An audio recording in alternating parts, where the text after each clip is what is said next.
አንድ አምላክ በሚሆን በአብ በወልድ በመንፈስ ቅዱስ ስም ሰኔ 11 በዚች ቀን በጦርነት ድል አድራጊው ከቤተ መንግስት የሆነ የመላእክት አርያ ያለው የከበረ ሰማዕት ገላውዴዎስ የተጋድሎ ፍጻሜ ነው። ይህ ቅዱስ ምድራዊ መንግስትና የዚህን ዓለም ክብር የናቀ ነበረ። መልካም ገድልም ተጋደለ። የማይጠፋ ሰማያዊ መንግስትና የማያልቅ ክብርንም ወረሰ። የዚህም ቅዱስ የአባቱ ስም አብጠሎስ ነው። እርሱም ለሮም ንጉስ ለኑማሪያኖስ ወንድሙ ነው። መልኩም እንደ እስራኤል ያዕቆብ ልጅ እንደ ዮሴፍ እጅግ ውብ ነበር። እርሱም በጦርነት ላይ የበረታ ነበረ። የአንጾኪያ ተወላጆችም ይከቡት ነበር። ስለ ደምግባቱና ጽናቱ በሁሉ ዘንድ የተወደደ ነበር። እርሱን ከመውደዳቸው ብዛት የተነሳ ጠላቶችን ድል እያደረጋቸው፣ እነርሱም ድል ሆነው በውርደትና በብዙ ድንጋጤ ከፊቱ እንዳይሸሹ አድርገው ስዕሉን ስለው በከተማው መግቢያ በር ላይ ያኖሩት ነበር። ቅዱስ ገላውዴዎስም የቤተ ክርስቲያን ቅዱሳት መጻሕፍትን ዘወትር ያነብ ነበር። የሮም ንጉስም ዜናውን ሰምቶ ሊያየው ወደደ። ልጁ ገላውዴዎስንም ይልክለት ዘንድ ወደ አባቱ ላከ። እርሱም ላከለት። በደረሰም ጊዜ በደስታ ሊቀበለው ንጉሱ ከሰራዊቱ ጋር ወጣ። ባየውም ጊዜ ደስ ተሰኘበት። የሮም ከተማ ሰዎች ሁሉም ደስ አላቸው። ከዚያም ወራቶች በኋላ ከቁዝ ሀገር ሰዎችና ከአርማንያ ታላቅ ጸብ ተነሳ።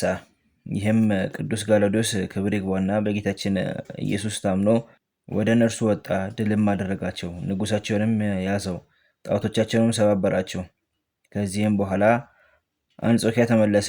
ዲዮቅልጥያኖስም የክብር ባለቤት ጌታችን ኢየሱስ ክርስቶስን ክዶ አምልኮ ጣዖትን ባጸና ጊዜ እጅግ አዘነ። ፊቅጦር የሚባል የሄርማኖስ ልጅ ወዳጅ ነበረው። ሁልጊዜም የመጻሕፍትን ቃል ይሰሙ ነበር። ስለ ነፍሳቸውም ድህነት ያነቡ ነበር። ከዚህም በኋላ ክብር ይግባውና ስለ ጌታችን ኢየሱስ ክርስቶስ ደማቸውን ያፈሱ ዘንድ ተስማሙ።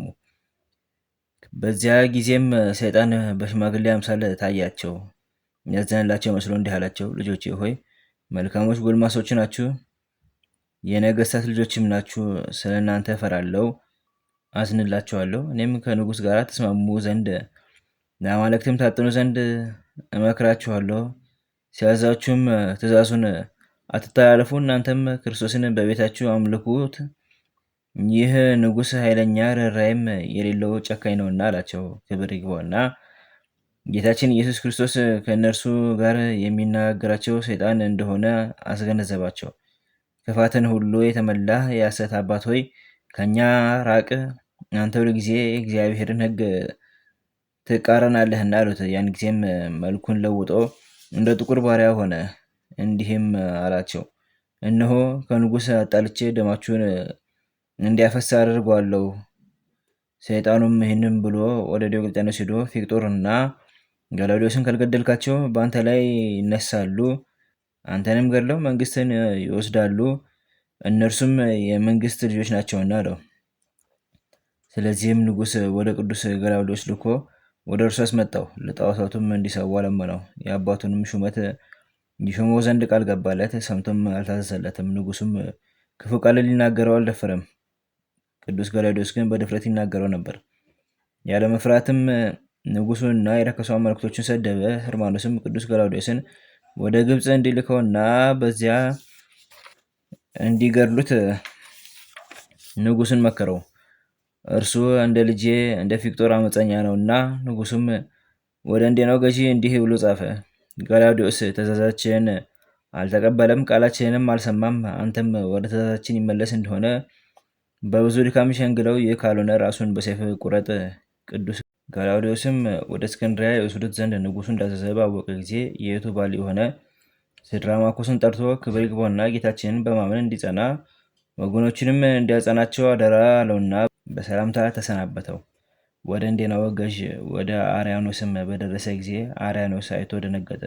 ተነስቶም እጁን ሳመው፣ እንዲህም ብሎ ለመነው፣ ጌታዬ ገላውዴዎስ ይህን ስራ አትስራ፣ የንጉስንም ትእዛዝ አትተላለፍ። ቅዱስ ገላውዴዎስም እንዲህ ሲል መለሰለት፣ ንጉስ ያዘዘን ልትፈጽም እንጂ በነገርህ ልታስተኝ አልተላኩም አለው።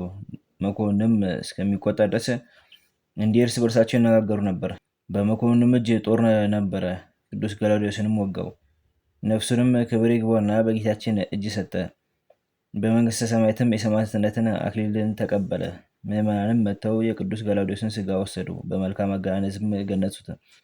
ከቅዱስ ፊቅጦር ስጋ ጋራም በሳጥን ውስጥ አኖሩት። የስደቱ ዘመን እስኪፈጸም ጠበቁት። ከዚህም በኋላም የቅዱስ ፊቅጦር እናት ቅድስት ሶፊያ ወደ እንዴናው አገር መጣች። የቅዱሳን ገላውዴዎስና የፊቅጦርን ስጋቸውን ወስዳ ወደ እስክንድርያ ደረሰች። የቅዱስ ገላውዴዎስ ስጋ አስዩጥ በሚባል ሀገር ይኖራል የሚልም አለ። ለእግዚአብሔር ምስጋና ይሁን። እኛንም በዚህ መስተጋደል ጸሎት ይማረን፣ በረከቱም ከኛ ጋር ትኖር ለዘላለሙ አሜን። በዚችም ዕለት በመድኃኒታችን በኢየሱስ ክርስቶስ ስም በእስክንድርያ ከተማ የተሰራች የአርባው ሰማዕታት ቅዳሴ ቤተክርስቲያንና የእስክንድርያው ሊቀ ጳጳሳት የቅዱስ ክርዳኑ መታሰቢያቸው ነው። በረከታቸው ከኛ ጋር ትኑር ለዘላለሙ አሜን።